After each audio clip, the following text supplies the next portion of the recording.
सामको नाज़रीन, you are watching debate with Nadia Mirza. नाज़रीन, लाहौर में पेश आने वाले वाक़े में दो गैर मुल्की ख़वातीन का अग़वा, तशद्दुद, मुबैना ज़्यादती से लेकर बाजियाबी और मुल्ज़िमान की गिरफ़्तारी तक की सूरत हाल सामने आई है। उसमें कुछ मुतज़ाद बयानात और उठते सवालों के बाद आज फाइनली जो DIG ऑपरेशंस हैं फैसल कामरान साहब, उन्होंने एक प्रेस कॉन्फ्रेंस की और इस प्रेस कॉन्फ्रेंस में उन्होंने एक बात तो इससे वाज़ेह हो गई, उन्होंने वाज़ेह कर दी कि गैर मुल्की ख़वातीन को डिफेंस के इलाके से नहीं बल्कि भट्टा चौक के करीब से बाजियाब किया गया। वो सारी तफसील हम आपको बताएंगे। मरकज़ी मुल्ज़िम मोहम्मद रज़ा मुतासरा ख़वातीन को क्या कहकर एयरपोर्ट की तरफ लेकर निकला, किस तरह से हादसा पेश आया, ख़वातीन ने अपनी जान कैसे बचाई और कैसे पुलिस मौके पर पहुंची। आज इस हवाले से जब DIG ऑपरेशंस ने वो तमाम डिटेल्स बताई तो फिर शायद थोड़ी सी क्लैरिटी हुई। लेकिन क्या पहले सुन लेते हैं कि वो क्या एग्जैक्टली बता रहे थे। वो कयास आराइयाँ क्यों हुई, क्योंकि ऑफिशियल वर्जन लेट आया, लेकिन बहरहाल DIG फैसल कामरान का ये ऑफिशियल वर्जन था जो मुतासरा गैर मुल्की ख़वातीन थी। अब एक चीज़ और है, आज वफाकी दारुल हुकूमत में एक इंतहाई अफसोसनाक वाक़या पेश आया जहाँ पाक फ़ज़ाइया के बहादुर ग्रुप कैप्टन आसिम एक खातून की जान बचाते हुए शहीद हो गए।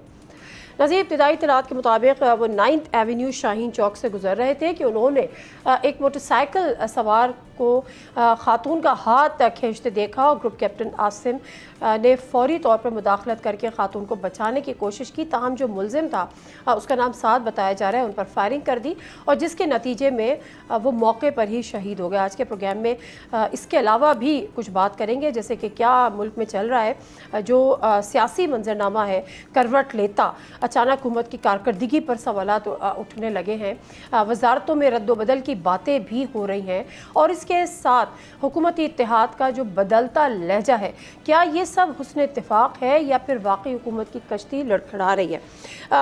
साथ ही मुख्तसर सी अगर टाइम बच गया हमारे पास तो हम ज़रा कश्मीर के हवाले से ही बात करेंगे। जो इत्तलात हैं PP की, वहाँ पे गवर्नमेंट है, नून लीग को वहाँ पर कैंपेन, इलेक्शन कैंपेन चलाने में मुश्किलात का सामना है और जो तनवीर इलियास साहब है, एक बड़ा नाम PTI से PP और अब IP में शिरकत हो गई है उनकी। कहा यह जा रहा है कि जिस तरह से IPP की सीट्स GB में आज़ाद उम्मीदवार ने ज्वाइन किया और अब हुकूमत के इत्तेहादी हैं, ऐसे कुछ मंजरनामा कश्मीर में भी दिखाई देगा। प्रोग्राम का बाकायदा आगाज़ करते हैं। आमिर इलियास राना साहब सीनियर जर्नलिस्ट एनालिस्ट हमारे साथ मौजूद हैं, मोहसिन बेग साहब हमारे साथ मौजूद हैं, सीनियर पॉलिटिकल एनालिस्ट हैं, असदुल्ला खान हमारे साथ मौजूद हैं, senior anchor person, senior political analyst. बहुत बहुत शुक्रिया तमाम मेहमानों का प्रोग्राम में शामिल होने के लिए। आमिर इलियास राना साहब, आपसे इस बात का आगाज़ करती हूँ, आपने काफ़ी डीपली इसको देखा भी, इस केस को जो लाहौर वाला हुआ। अब जो ये कयास, एक तो ये ऑफिशियल वर्जन आ गया, जो पहले आ जाता तो वो कयास आराइयाँ जो हो रही थी वो शायद ना होती, लेकिन जो सबसे बड़ा लूप होल है वो एक ये है कि पहले खबरें ये दी गई कि जी उनको डिफेंस के घर से बाजियाब कराया, बाद में विजुअल्स हमने और आपने भी यकीनन वो वीडियोस भी देखी और अब ये हुआ कि जी वहाँ तो वो नहीं रह रहे थे, वो रास्ते में गाड़ी एक्सीडेंट हुई। तो ये जब कयास आराइयाँ शुरू ही उस वक्त होती हैं जब शुरू से ट्रांसपेरेंसी नहीं होती। आप इस केस को किस तरह से देखते हैं? अभी भी कुछ छुपाया जा रहा है? This is all transparent now.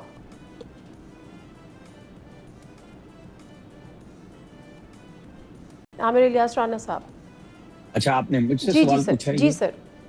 अच्छा, मैं कोई क्राइम रिपोर्टर तो हूँ नहीं। मैंने तो कल एक ट्वीट किया और एक सरकारी जराये से मैंने पूछा और मैंने वो कल पब्लिक कर दिया कि किस तरीके से वाकया हुआ। ना मैं गया उस पे हीनियस क्राइम जो मुबैना ज्यादती का है, नहीं है। देखें, बात सिंपल सी है, ज्यादती हुई है, सजा वो मिलनी चाहिए जो आपका कानून कहता है कि वो फांसी है, वो उम्र कैद है, जो भी है। और जिसने जो भी किया, इसके ऊपर बेशुमार वकला लिख रहे हैं, बोल रहे हैं, साफी बोल रहे हैं कि किसी ने लिख दिया कि जी वो वीडियो बन गई है, किसी ने कह दिया जी वीडियो बन जाए, जो बयान है वही फाइनल होगा। तो वो तो अदालतों को ही करने दें।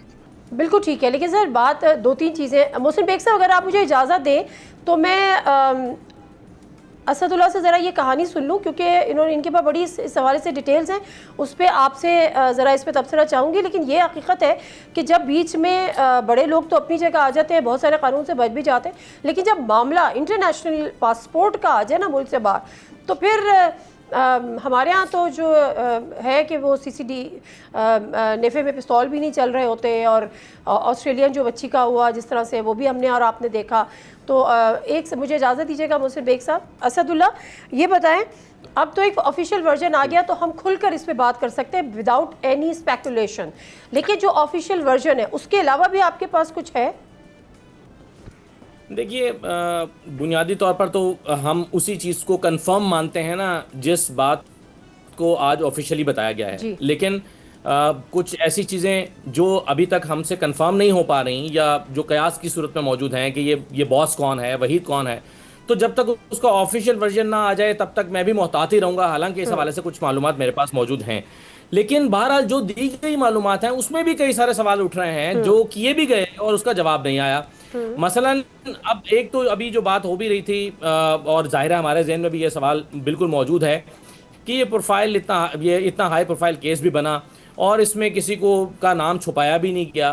तो शायद इसकी वजह यह भी हो सकती है कि चूंकि एक स्पेन की तरफ से ऑफिशियली इस मामले को टेकअप कर लिया गया था और वीडियो एविडेंस दिया गया, नंबर दे दिया गया कि देखिए ये नंबर है, इस नंबर से कॉल आ रही है, काट कर टुकड़े कर कर फेंकने की धमकियां दी जा रही हैं, और उस कॉल को स्पेन की पुलिस ने रिकॉर्ड किया, जो कि DIG साहब ने खुद बताया। जो बुनियादी दो बड़े सवाल इसमें उठ रहे थे उन सवालों का जवाब नहीं आया। मसलन एक सवाल ये था कि अगर लड़कियों को घर से बरामद नहीं किया गया या बाजियाब नहीं किया गया तो ये कहने की जरूरत क्यों पेश आई कि आपने घर से लड़कियों को बाजियाब कराया? पहले यही कहा गया, एग्जैक्टली जवाब नहीं दिया गया। हाँ। और दूसरा सवाल यह था कि SHO साहब जो हैं, जिनको आपने रात को घर भेजा जज साहब के, उस पर आप ये कह रहे हैं कि जी हमने इसलिए घर भेजा कि जो जुडिशियल मजिस्ट्रेट हैं वो राब्ते में नहीं आ रहे थे, यानी वो डिफेंड कर रहे हैं, जस्टिफाई कर रहे हैं कि हमने SHO को घर भेजा तो ठीक भेजा और जरूरत के तहत भेजा, और फिर उसको सस्पेंड क्यों किया? नहीं, फिर उसको FIR दर्ज क्यों की? और अगर FIR दर्ज हुई है तो आप तस्लीम कर रहे हैं कि उसने क्राइम किया है, और अगर क्राइम किया है तो सहाफी का सवाल बजा तौर पर फिर दुरुस्त था कि जो क्राइम करवाने वाला है यानी कि आपने फिर उसको भेजा था, तो ये पर्चा तो आपके ऊपर होना चाहिए, आपके ऊपर ही लगनी चाहिए दफा। फिर काफी सारे सवाल आते हैं। एक सवाल मसलन ये कि आपने वहां पर इंक्वायरी टीम को या फॉरेंसिक टीम को 4 दिन बाद क्यों भेजा है एविडेंस इकट्ठे करने के लिए? इसका जवाब ये था कि जी देखें कोई एविडेंस जाया तो नहीं हुआ ना। अब ये गैर तसल्लीबख्श जवाब है। मेरा ये ख्याल है कि बहुत सारे ऐसे सवाल जो सवाल की शक्ल में, जिसकी वजह से ये प्रेस कॉन्फ्रेंस हुई या जिस वजह से ये पूछे, जो बातें बताई गई हैं वो तो तकरीबन बातें पहले भी मीडिया के सामने आ चुकी थी, लेकिन जिन सवालों का जवाब चाहिए था वो मेरा ख्याल है अभी भी नहीं, वो सवालात अभी भी बाकी हैं और उनके जवाबात बेसिकली बाकी हैं। मोहसिन बेग साहब, अब ये तो एक वाक़या हो गया, उसमें जो हुकूमती शख्सियत हैं उनके चलो एक रिश्तेदार भी हो गए, ऑल्दो के कोई किसी का जिम्मेदार नहीं होता, इसमें कोई दो राय नहीं है। मैं ये इसमें बड़ी क्लियर हूँ कि अगर किसी का बेटा, किसी का भांजा, किसी का पोता, किसी का नवासा कोई क्राइम कर रहा है तो वो होलसेल उसका रिस्पॉन्सिबल होता है, उसकी जवाबदेही उसका नाना, दादा, चचा, मामू नहीं कर सकते। लेकिन हमारे यहाँ फैसल वाडा साहब, यकीनन आपके भी अच्छे दोस्त होंगे, उन्होंने इस वाक़े फौरी बाद एक लंबी चौड़ी एक्स पे पोस्ट कर दी और सागडार साहब का इस्तीफ़ा तलब कर लिया। इस पे लोगों के कान खड़े हो गए कि इतना हाई प्रोफाइल, इसको तो वैसे ही छुपा देते हैं, चले गैर मुल्की ख़वातीन का मामला था, लेकिन ये जवाज़ बनता है जो फैसल वाडा साहब ने कर दिया, क्यों किया? बहुत शुक्रिया। बेसिकली तो ये सवाल तो आपने खुद ही कर दिया है कि ये बनता ही नहीं है कि कोई मैं तो यही कहती हूं, अपने क्राइम का, गुनाह का खुद जिम्मेदार है। अब ये वाडा साहब का डिमांड करना कि जी आप रिज़ाइन कर दें, ये आप बताइए बहुत ही अजीब सी बात है। इस तरह तो नहीं होता। आप अपना खुद भी कंडक्ट देख लें वाडा साहब, तो आपको अंदाज़ा हो जाएगा कि आपने माजी में कैसे अपनी डिग्री छुपाई और कितना सुप्रीम कोर्ट के सामने झूठ बोला। आपने रिज़ाइन नहीं किया टिल एंड। तो मकसद ये है कि ऐसी बातों पे, ये क्रिमिनल केस है, जब कंक्लूड होगा क्या सच है। और इसमें देखें दो चीज़ें होती हैं, his story, her story and the truth. तो अभी तो इन्वेस्टिगेशन कंप्लीट नहीं हुई, पहले ही आप कह दें जी फ़लाँ रिज़ाइन कर दे या उनका नाम घुमाया जा रहा है, मैं समझता हूँ मुनासिब नहीं है। बड़ापन दिखाना चाहिए। सियासत में या किसी का रिलेटिव की पॉलिटिशियंस तो बड़े वनरेबल होते हैं, तो नाम भी लग जाता है। लेकिन अभी तक मैं ये समझता हूँ कि पंजाब गवर्नमेंट ने बेहतर बिहेव किया। पुलिस क्योंकि ऊपर नीचे करती है पाकिस्तान सर, में, पंजाब गवर्नमेंट के पास ऑप्शन क्या था? सॉरी मैं आपकी बात काट रही हूँ मोहसिन बेग साहब, पंजाब गवर्नमेंट के पास ऑप्शन क्या था? जब एम्बेसी से कॉल आ जाती है और उनको ये बता दिया जाता है, फिर कॉन्फ्रेंस पे होते हैं, फिर बड़े लोग इन्वॉल्व हो जाते हैं। पहले तो ये कहा गया कि जी डिफेंस के घर से रेड किया और हमने ख़वातीन को बाजियाब करा लिया। वो तो अगर एक्सीडेंट नहीं होता, ख़वातीन रोड पे नहीं गाड़ी से कूद जाती और वहाँ पर पुलिस उनको रिकवर नहीं करती, तो पता नहीं वो किधर होती। नहीं, कहीं नहीं होना था। देखिए, ये पैसों का मामला है, वो ख़वातीन भी इतनी सोम सलावात की पाबंद नहीं है। आप इन्वेस्टिगेशन होगी, ठीक है, एक क्राइम हुआ है, उनने वसूली करने के लिए गलत रास्ता इख्तियार कर लिया,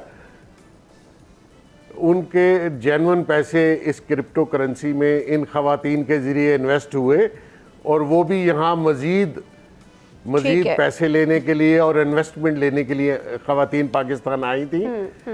पुलिस का वर्जन या पुलिस की इन्वेस्टिगेशन इसी तरह होती है पूरे पाकिस्तान में। लेकिन आप ये भी देखिए कि इस केस में पंजाब गवर्नमेंट ने या किसी बड़े लोग ने इन्फ्लुएंस यूज़ नहीं किया, लिहाजा इसको इन्वेस्टिगेट कंप्लीट हो जाए, सबको पता चल जाएगा क्या किसने किया है। ठीक है, और अगर किसी ने किया है तो उसकी सज़ा उसको मिलनी चाहिए। ठीक है, बिल्कुल सही है। एक मुख्तसर सा ब्रेक लेते हैं, वापस आते हैं, हमारे साथ रहिए।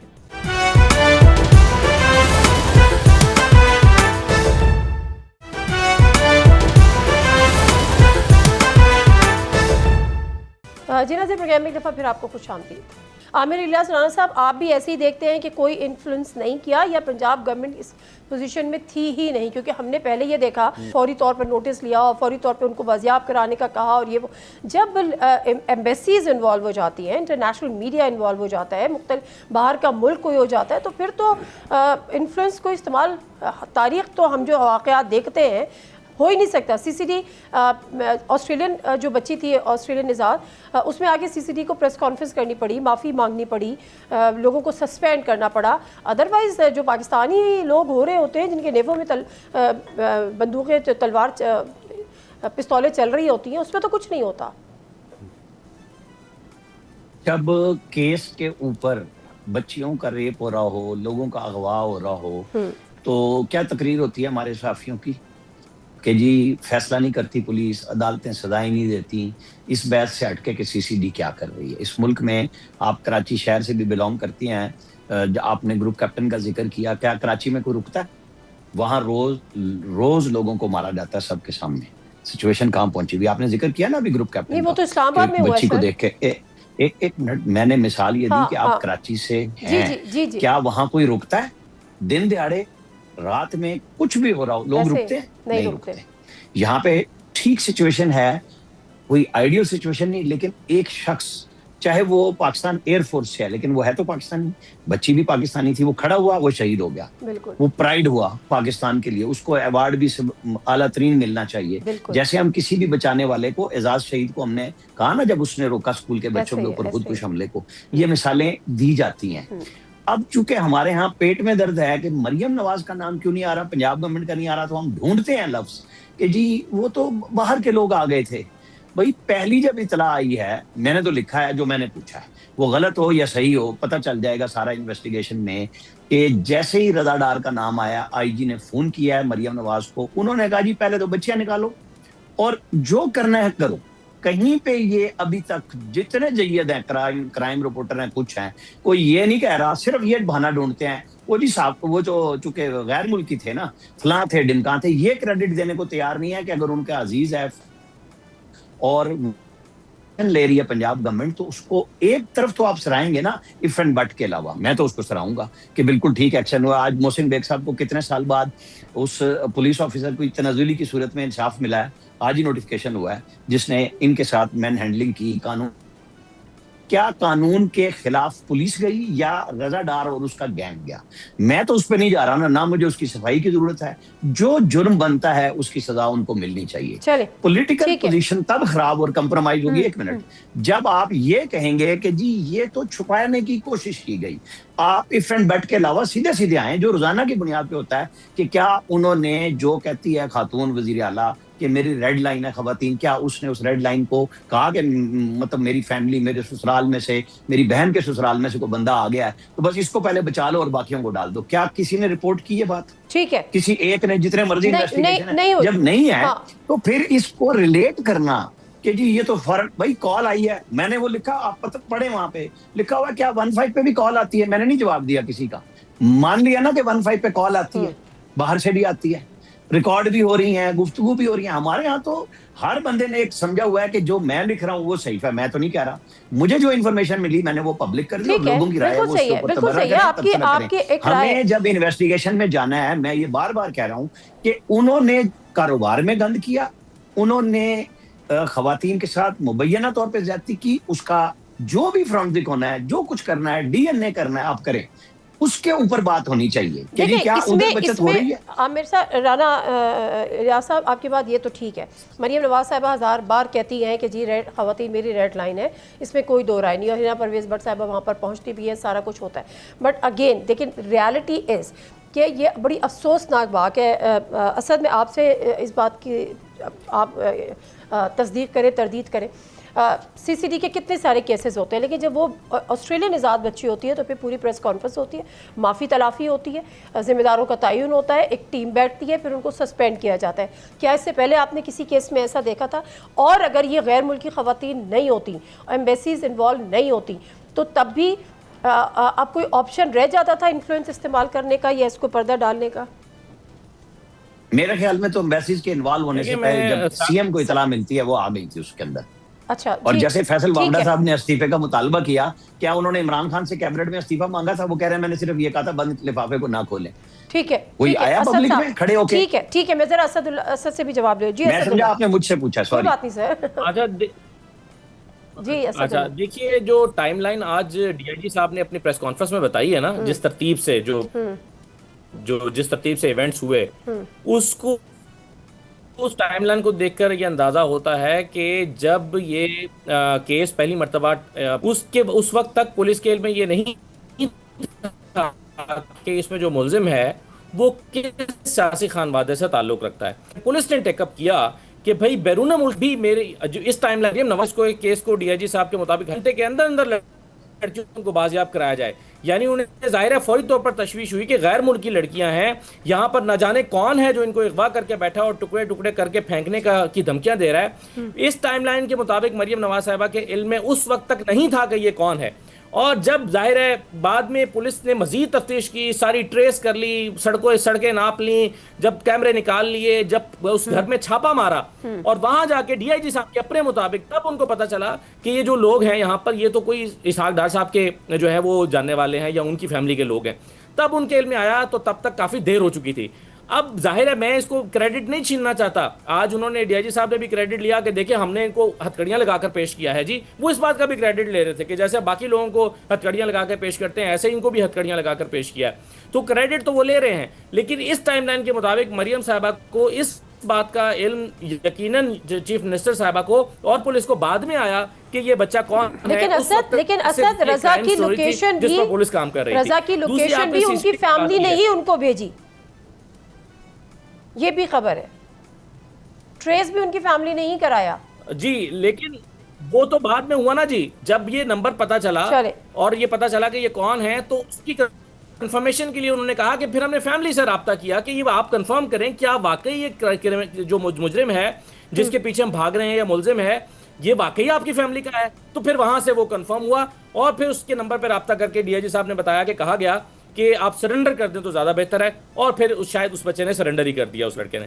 तो ये तो इस तरह से जो मुझे समझ आती है वो ये है इस टाइमलाइन के मुताबिक। ठीक है, सीसीडी की आप बात करें थी अगर वक्त है तो। क्या, किसकी?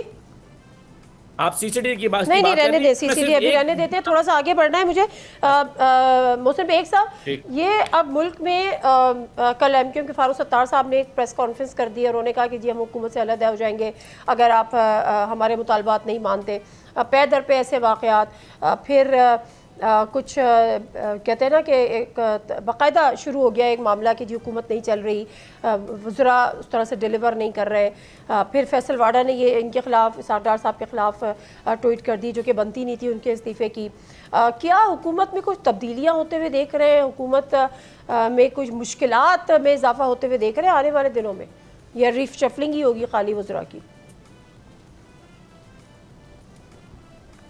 देखिए, ये जिन लोगों के आपने नाम लिए, मेरी नज़र में तो उनकी बात की कोई वैल्यू नहीं है। वो अपना कोई पर्सनल स्कोर सेटल करना चाहें या फ्रस्ट्रेशन ज़ाहिर करती है उनकी। अदरवाइज़ मेरे ख्याल में ग्राउंड रियलिटी ये बता रही है कि गवर्नमेंट के लिए तो कोई मुश्किलात नहीं है। उन्होंने फाइनेंशली जो हमारे मुल्क के हालात हैं वो सबके सामने है, और वो इस गवर्नमेंट को ब्लेम नहीं आप कर सकते। वो तो पीछे से चला आ रहा है, इनको भी विरसे में मिला, इन्होंने उसको बेहतर करने की काफ़ी हद तक कोशिश की। ठीक है। तो लगता है इस बजट के बाद ये लगा कि शायद हम लोग कोई बेहतर तरफ जाने की कोशिश कर रहे हैं। जहाँ तक बात है कि कोई कैबिनेट में रीशफल हो या किसी को चेंज किया जाए, तो नेचुरली वो प्राइम मिनिस्टर का इख्तियार है, वो अगर किसी शख्स को इंडक्ट करते हैं या चेंज करते हैं, वो तो एक नॉर्मल सी बात है। अदरवाइज़ गवर्नमेंट के लिए मैं नहीं समझता कि कोई परेशानी है। आई डोंट नो ये बार बार सवाल क्यों उठ रहा है और उसकी वजह क्या है। आप ये देखिए कि एमक्यूएम के मुतालबात, तो मैं 40 साल से इस फील्ड में हूँ, 40 साल से यही मुतालबात रहे कि जी हमारे मुतालबात पूरे नहीं हो रहे, हम जा रहे हैं। भाई आपने कहाँ जाना है? इंडिया जाना है, आपने इधर ही रहना है। और जिस बलबोते पे आप आते हैं, तो जिनके ज़रिए आप आते हैं, तो आया क्या आप उनके बगैर सर्वाइव कर सकेंगे और अपनी मर्जी दिखा सकेंगे जी हम इस हुकूमत से अलहदा हो रहे हैं? कैसे अलहदा हो रहे हैं? सर यही तो बात है, एमक्यूएम ये बात कर भी क्यों रही है इस मौके पे, जब तमाम जगह से एक आप स्पेकुलेशन कह ले, कयास आराइया कह ले, जो भी कह ले, उसमें एमक्यूएम ने इस मौके पे अपना हिस्सा क्यों डाला है? एम डाला है। देखें, छोटे छोटे मसाइल हैं एमक्यूएम के ना, वो अगर आप उनको जानते हैं या उनकी बैकग्राउंड जानते हैं, कोई ऐसी बात नहीं है। इसी तनख्वाह पे काम करेंगे, इसी तरह ही रहेंगे। इस गवर्नमेंट को टिल इलेक्शन मेरे ख्याल में कोई परेशानी नहीं है। और ये अगर कोई समझता है कि जी कोई और सिस्टम लाया जाएगा, तो मैं आपको एक बात बड़ी क्लैरिटी से बता देता हूँ। ये जो सिस्टम है, जो भी इसका नाम आप दे दें, हाइब्रिड कह लें, वन पेज कह लें, इसको जो भी हलाएगा, बिलीव करें, उसके बाद ये सिस्टम जुड़ना नहीं है आपसे। आपसे केपीके के हालात नहीं समझ रहे, आपसे कश्मीर के हालात नहीं समझ रहे, आपसे बलूचिस्तान के हालात नहीं समझ रहे, आप सेंट्रल पाकिस्तान को भी डिस्टर्ब करना चाहते हैं पॉलिटिकली, तो कर लीजिए। आपके हालात इस काबिल नहीं है कि आप इस मुल्क को एक और अनार्की की तरफ ले जाएं। हाँ ठीक है, किसी की ख्वाहिश होती है लोगों की कि जी मैं पिछले या ऊपर वाले या नीचे वाले दरवाजे से आ जाऊं, तो वो मेरे ख्याल में इस वक्त पॉसिबल नहीं है। पॉसिबल नहीं है। एक मुख्तसर सा ब्रेक लेते हैं, वापस आते हैं, हमारे साथ रहिए।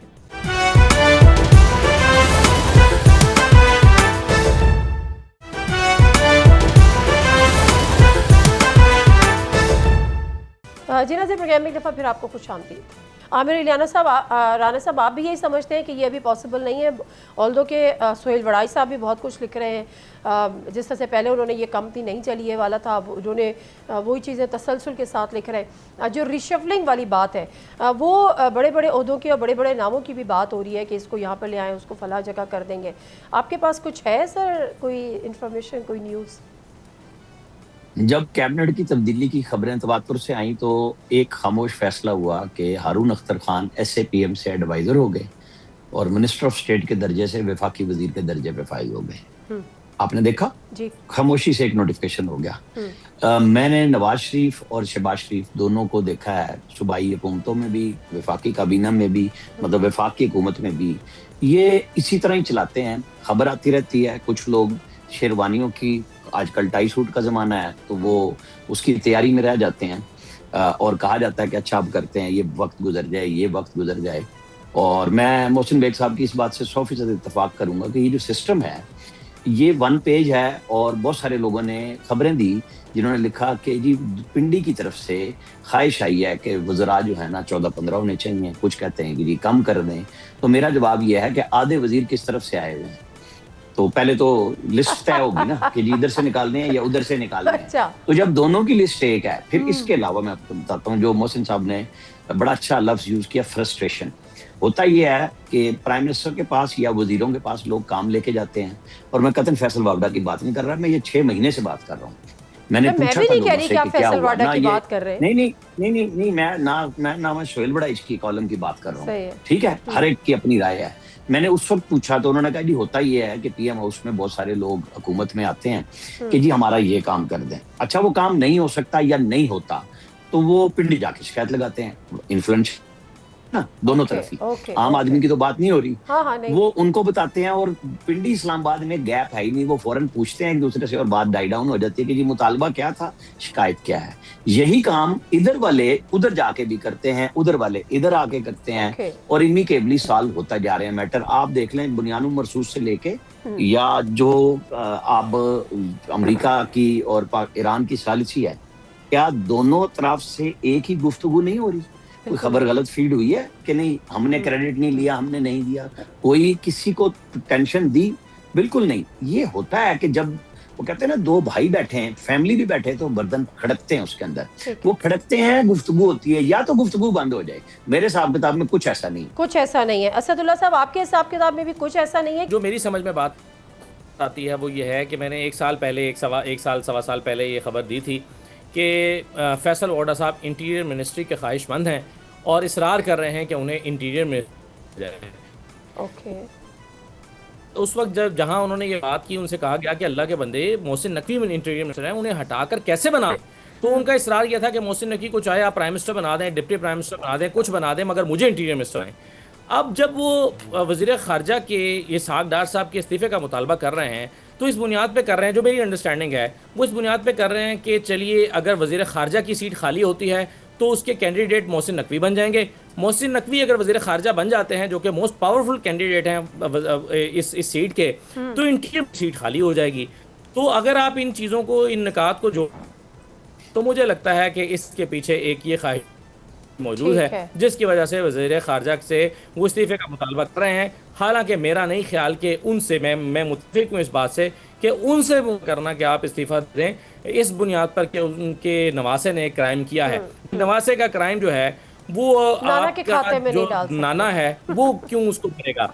वो कुछ लोग अखलाकियात के दबाव में आके या एक मॉरल शर में वो कर देते हैं। बाहर के मुल्कों में अगर कोई इस तरह का केस होता तो शायद कोई कह देता कि जी मेरा ज़मीर गवारा नहीं करता, लेकिन पाकिस्तान में तो ज़मीर इस तरह से नहीं जागते। इसलिए पाकिस्तान की सियासत में आप इसहाक़ डार साहब से ये मुतालबा नहीं कर सकते और ना उन्हें रिजाइन करना चाहिए। पाकिस्तान में उन्हीं के ज़मीर जागते हैं जिनका नाम ज़मीर होता है, बस सोते और जागते हैं, बाकी तो नहीं जागते।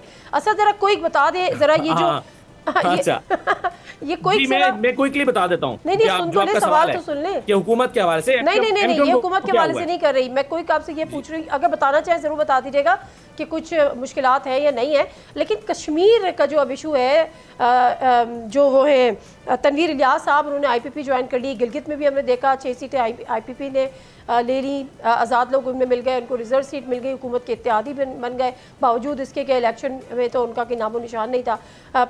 क्या कश्मीर में भी ये होने जा रहा है? क्योंकि सुनने में यार है नून लीग को मुश्किलात का सामना है वहाँ पे इलेक्शन कैंपेन चलाने में। कोई ज़रा इस पे बताएं, फिर मोहसिन बेग साहब की तरफ जाऊंगी। देखें, पाकिस्तान की सियासत में हिस्सा लेने वाले बहुत सारे लोग ऐसे हैं और हमेशा से रहे हैं पाकिस्तान की सियासत में, जो जब भी इलेक्शन का मौसम आता है तो वो मुख्तदर हलकों से फ़ोन करके पूछते हैं कि दसो जी 12:30 की हुक्म है, कितने जाइए।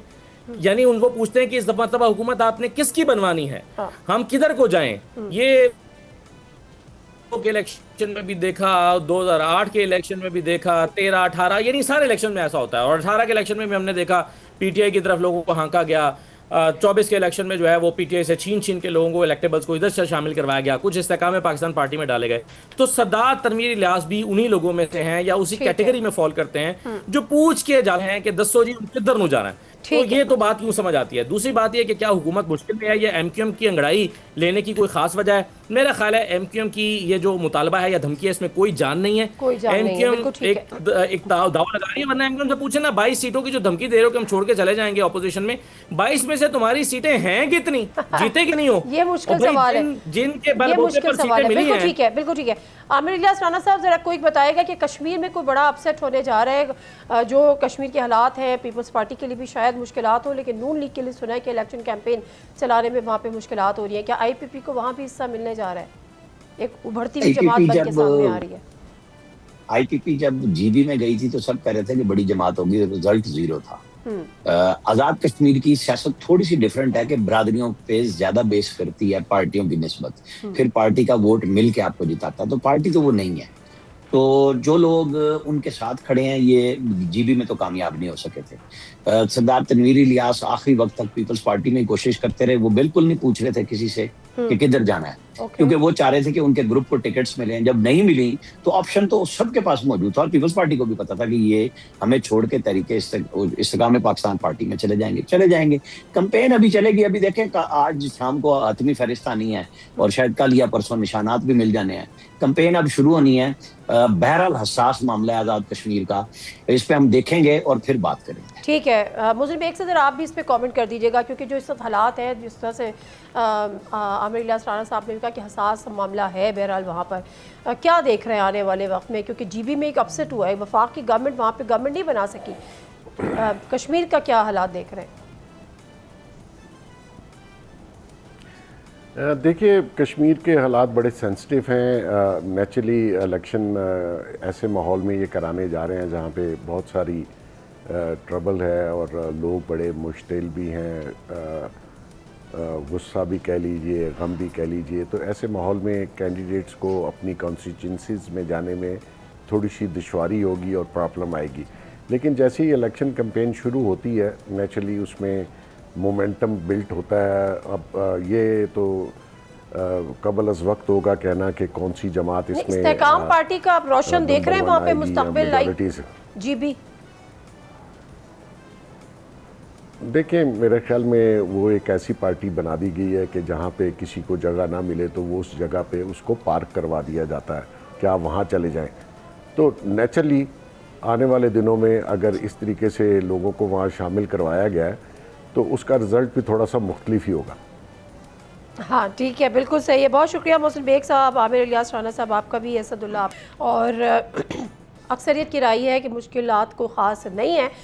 एमक्यूएम जो आके दिखा रही है वो इस वक्त इर्रेलेवेंट है और रह गया लाहौर में ख़वातीन का मामला, उन गैर ख़वातीन का। उसमें बहुत सारे सवाल जो है उनके जवाबात आने अभी बाकी हैं, लेकिन अनफॉर्चुनेटली जब जवाबों का वक्त आया तो इतनी बदमज़गी हो गई कि DIG ऑपरेशन सवाल जवाब जो क्वेश्चन आंसर सेशन होता है वो छोड़ कर चले गए। तो लेट्स सी आने वाले वक्त में फर्दर कितनी चीज़ें अनफोल्ड होती हैं। फ़िलहाल दीजिए इजाज़त, अल्लाह हाफ़िज़।